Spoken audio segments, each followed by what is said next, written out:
বানাচ্ছি চিংড়ি মাছের পাতুরি। তার জন্য আমি এখানে 300 গ্রাম মতো চিংড়ি মাছ নিয়েছি। চিংড়ি মাছগুলো সব বেছে, সুতো বেছে, সব খোলা টোলা সব পাক দিয়ে নিয়ে নিয়েছি। সলিড চিংড়ি মাছ খোলা টোলা সব ফেলে দিয়েছি। এবার আমি চিংড়ি মাছটাকে ম্যারিনেট করব। এটাকে আমি নুন দিলাম, হলুদ দিলাম, আর দেব লেবুর রস। তাহলে কি চিংড়ি মাছটা তো ভাজা হয় না, চিংড়ি মাছের গন্ধটা আর বেরোবে না। চিংড়ি মাছের একটা গন্ধ থাকে, সেই গন্ধটা বেরোবে না। এটা মাখিয়ে আমি রেখে দেবো মিনিট 10 মতো।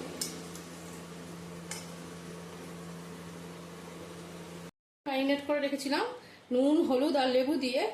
এবার আমি আরেকটা ম্যারিনেট করব। এর মধ্যে আমি দেবো পেঁয়াজ কুচি, এখানে কতগুলো লঙ্কা নিয়ে নিয়েছি। আর এটা হচ্ছে সর্ষে, পোস্ত আর কাজু বাদাম একসঙ্গে বাটা আছে। আমি পোস্ত আর কাজু বাদামটা বেটে নিয়েছি একসঙ্গে, আর সর্ষেটা আমি একটু নুন দিয়ে বেটে আলাদা করে ছেঁকে নিয়েছি, নিয়ে একসঙ্গে মিক্সড করে রেখেছি। আর হচ্ছে এখানে নারকোল কোড়া আছে। আমি সবগুলো এবার চিংড়ি মাছের মধ্যে দিয়ে দেবো, লঙ্কাগুলো বাদ দিয়ে।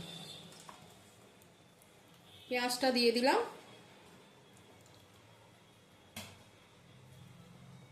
সর্ষে, পোস্ত, কাঁচা লঙ্কা পুরোটাই দিয়ে দিলাম। আমি এখানে 4-5টা কাজু বাদাম দিয়েছি, সাথে এটা ঘন হবে আর খেতেও বেশ টেস্ট হবে।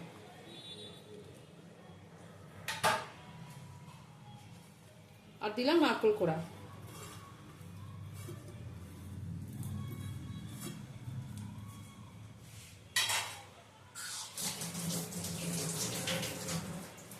এরপর এখানে দেবো আন্দাজ মতন নুন। আমি আগে পোস্ত বাটা, এই সর্ষে বাটাতে নুন দিয়েছিলাম, চিংড়ি মাছেও নুন দেওয়া আছে, তাই আমি অল্প করে নুন দিলাম।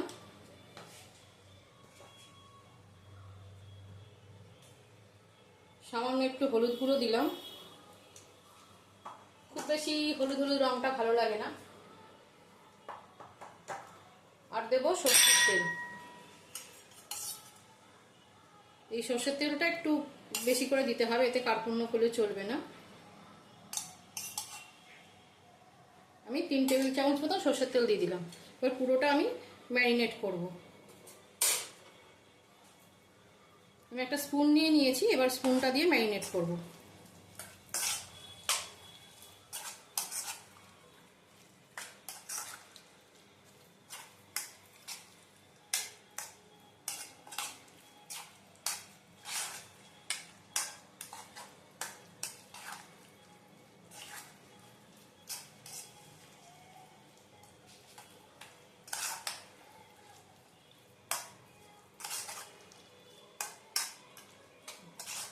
ভালো করে ম্যারিনেশন হয়ে গেছে।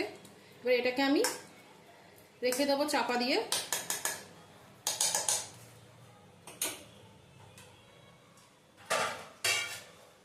আধ ঘন্টার জন্য চাপা দিয়ে রেখে দেবো। চিংড়ি মাছটা ম্যারিনেট করে রেখেছি। এবার কলা পাতা, যেহেতু চিংড়ি মাছটা করবো, পাতুরি করব, সেই কলা পাতাগুলো আগে একটু সেঁকে নিতে হবে। এই কলা পাতাগুলো আমি ধুয়ে মুছে রেখেছি। এই কলা পাতাগুলো ধুয়ে যেমন একটু তেল মাখাবো, এর মধ্যে অল্প অল্প করে তেল মাখাবো। তেলটা সারা কলা পাতাটায় মাখিয়ে দেবো, দিয়ে এবার এটা চাটুর মধ্যে দিয়ে দেবো। কলা পাতাটা শাঁকা হয়ে গেলে, কলা পাতাটা সেঁকা হয়ে গেলে কলা পাতাটা নরম হয়ে যাবে, তাহলে আমার মুড়তে সুবিধা হবে। পিঠে পিঠ করে একটু কলা পাতাটা সেঁকে নেব।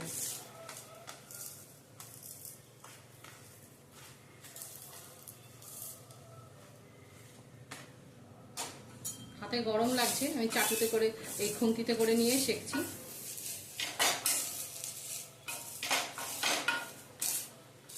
এমনি কলা পাতায় করতে গেলে কলা পাতাটা ছিঁড়ে যাবে, ফেটে যাবে মাঝখান থেকে। আর এইভাবে সেঁকে নিলে তাহলে কলা পাতাটা ফাটবে না, নরম হয়ে যাবে কলা পাতা, তখন আর যেরকমভাবেই মোড়ো আর ফাটবে না।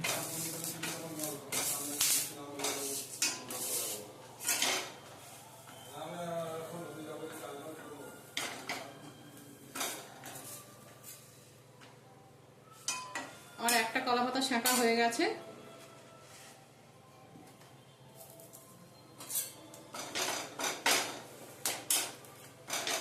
আমার একটা কলা পাতা সেঁকা হয়ে গেছে, এবার আমি বাকিগুলো সেঁকে নেব। পাতাগুলো সেঁকা হয়ে গেছে, এই যে সুন্দর মুড়ে যাচ্ছে। এই যে কলা পাতাগুলো সেঁকে নিলে এরকম সুন্দর মুড়ে যাবে, তাহলে আর কোথাও ফাটবে না, কোথাও ছিঁড়বে না, খুব সুন্দর করে মুড়ে যাচ্ছে কলা পাতাগুলো। এবার আমি চিংড়ি মাছগুলো এর মধ্যে দিয়ে দিয়ে আমি পাতুরিগুলো এক একটা করে করবো।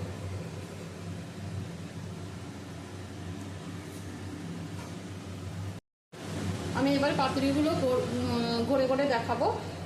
এখানে আমার মনে হচ্ছে একটু তেলটা কম পড়েছে, তাই আমি একটু তেল দিয়ে দিলাম, আর একটু তেল দিয়ে দিলাম, আর টেবিল চামচগুলো তেল দিয়ে দিলাম। আর দেবো একটু চিনি, এটা আমি আগে দিতে ভুলে গেছিলাম।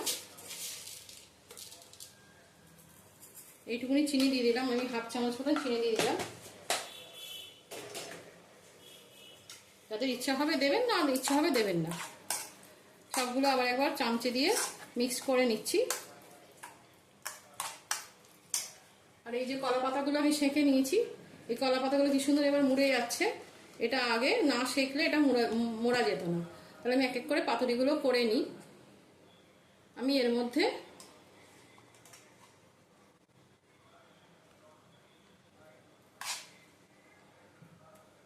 কিছুটা পরিমাণ চিংড়ি মাছ দিয়ে দিলাম।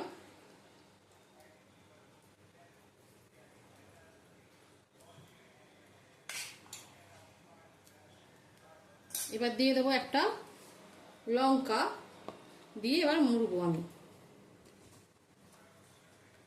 প্রথমে আমি এই সাইডটা দিয়ে মুড়বো, তারপর এদিকটা মুড়বো, তারপর এদিকটা মুড়বো, আর সবার লাস্টে এরকমভাবে মুড়বো। আমি এটাকে সুতো দিয়ে বাঁধবো না, আমি একেবারে চাটুতে এটা দিয়ে দেবো। চাটুতে তার জন্য আমি তেল দিয়ে দেবো। আমি চাটুতে তেল দিয়ে দিচ্ছি, তেলটা গরম হয়ে গেছে। যে কলা পাতাটা আমি ভাঁজ করে রেখেছিলাম পাতুরিটা, সেই পাতুরিটা আমি এবার দিয়ে দেবো। আমি সুতো দিয়ে বাঁধতে পারতাম, কিন্তু সুতো দিয়ে বাঁধলাম না। সুতো দিয়ে বাঁধলে কি খাওয়ার সময় সেটা অসুবিধা হয়, কাঁচি দিয়ে আবার কাটতে হয়, বা হাত দিয়ে ছিঁড়তে খুব অসুবিধা হয়। সেই কারণে আমি বাঁধিনি, আমি যে দিকটা ভাজাতে সেই দিকটাই আমি এরকমভাবে উল্টে দিয়ে দেবো চাটুর উপরে।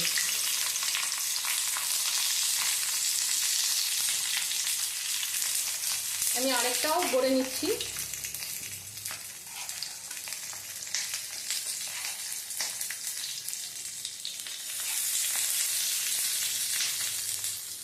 আমি আরেকটাও করে নিচ্ছি।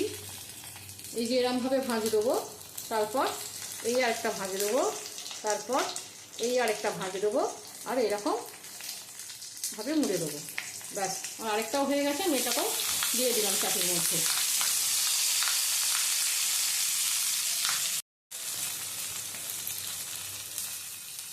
আমার 4টে পাতুরি হয়েছে, আমি সব কটা পাতুরি একসঙ্গে দিয়ে দিয়েছি। এবার আমি চারদিক থেকে একটু তেল দিয়ে দেবো।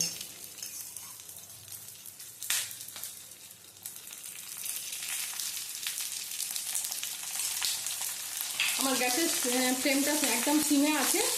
আমি এবারে এগুলোকে চাপা দিয়ে দেবো, একদিকটা হতে থাক, তারপরে আরেক দিকটা আমি উল্টে দেবো। 5 মিনিট হয়ে গেছে, আমি এবার এটাকে উল্টে দেবো।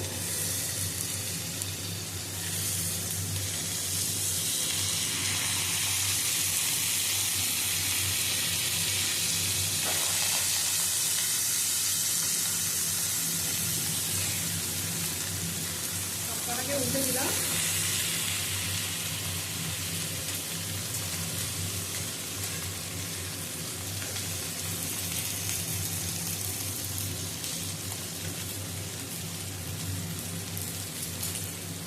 দিয়ে এবারে আমার চাপা দিয়ে দেবো।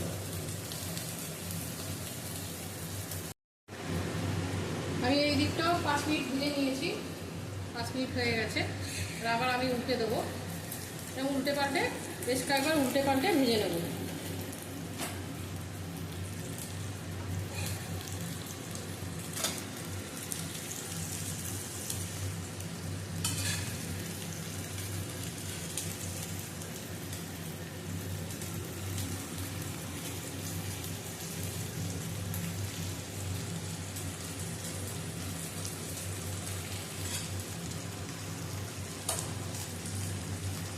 আমি চাপা দিয়ে দিলাম।